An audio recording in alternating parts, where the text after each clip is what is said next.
Assalamualaikum warahmatullahi wabarakatuh. Di sini saya akan mempresentasikan hasil tugas saya terkait evaluasi pelaksanaan Renja dan capaian Renstra di Dispenduk Capil Kabupaten Banyuwangi tahun 2022. Sebelumnya, perkenalkan saya Paulia Deviana Puspitasari dengan NIM 2109102011158. Mata kuliah Manajemen Kinerja Organisasi Publik kelas B1 dengan dosen pengampu Bapak Trisetiawan Pamungkas, SAP MPA. Selanjutnya adalah evaluasi Renja. Hasil evaluasi rencana kerja tahun lalu dan capaian yang memuat kajian terhadap hasil evaluasi pelaksanaan rencana kerja tahun sebelumnya dan perkiraan capaian tahun berjalan berdasarkan pencapaian target Renstra perangkat daerah berdasarkan realisasi program dan kegiatan pelaksanaan rencana kerja perangkat daerah tahun-tahun sebelumnya. Review hasil evaluasi pelaksanaan Renja PD tahun lalu dan realisasi Renstra PD mengacu pada APBD tahun berjalan yang seharusnya pada waktu penyusunan Renja PD sudah disahkan.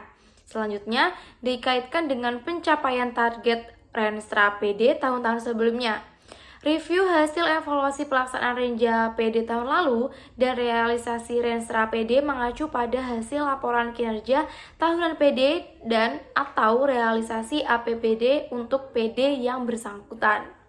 Berikutnya adalah target kinerja.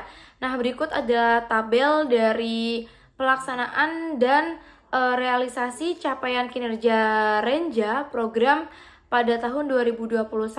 Nah, di sini telah sesuai dengan tujuan dan sasaran SKPD dalam melaksanakan urusan pemerintahan di bidang pelayanan administrasi kependudukan.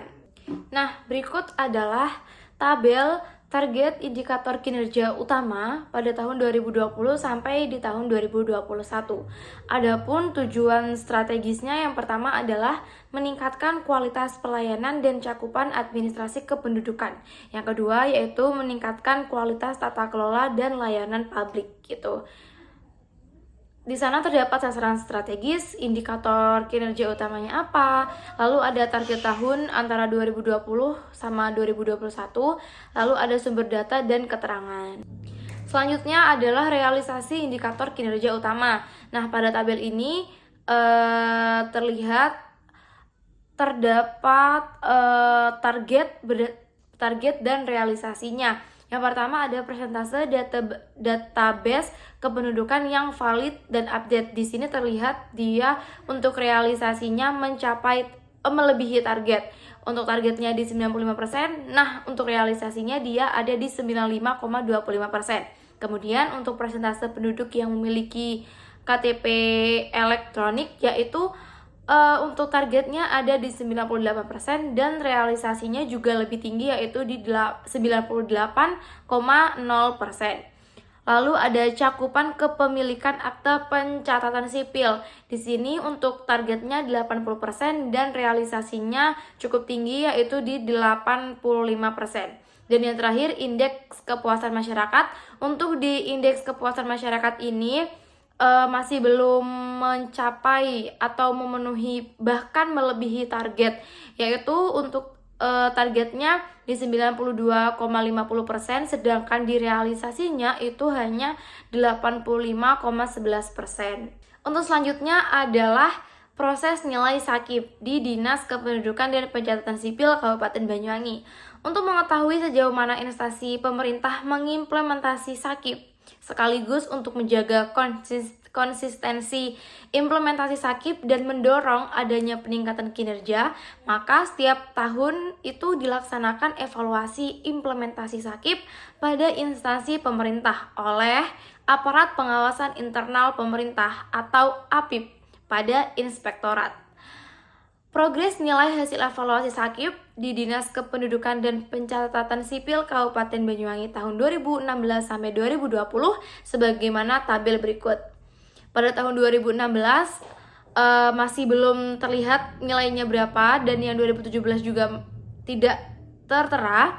Lalu di 2018 dengan nilai 81,32 dengan kategori memuaskan, tahun 2019 dengan nilai 81,47 juga dengan kategori memuaskan, dan pada tahun 2020 dengan nilai 81,57 yang termasuk kategori memuaskan. Untuk selanjutnya ada rekomendasi dan hasil tindak lanjut dari hasil evaluasi Sakip pada tahun 2020. Yang pertama untuk rekomendasinya adalah melakukan monitoring rencana aksi secara berkala. Kedua, melakukan pengukuran kinerja sampai level staff. Tiga, menyajikan analisis penggunaan sumber daya dalam LKJIP. Empat, memanfaatkan informasi kinerja untuk perbaikan perencanaan dan pelaksanaan program. 5. Melakukan evaluasi rencana aksi secara berkala. 6. Melakukan evaluasi program. Dan 7. Menindaklanjuti evaluasi dengan melakukan langkah yang nyata. Kemudian untuk di bagian tindak lanjut, yang pertama telah dilakukan monitoring rencana aksi secara berkala. 2. Telah dilakukan pengukuran kinerja sampai level staff. 3. Telah dilakukan analisis penggunaan sumber daya dalam LKJIP. 4. Informasi kinerja dalam perbaikan perencanaan dan pelaksanaan program telah dimanfaatkan. 5. Telah dilakukan evaluasi rencana aksi secara berkala. 6. Telah dilakukan evaluasi program. Dan yang terakhir telah dilakukan tindak lanjut evaluasi dengan melakukan langkah yang nyata. Sekian pemaparan dari saya terkait evaluasi pelaksanaan Renja dan capaian Renstra di Dispenduk Capil Kabupaten Banyuwangi tahun 2022. Kurang lebihnya saya mohon maaf. Wassalamualaikum warahmatullahi wabarakatuh.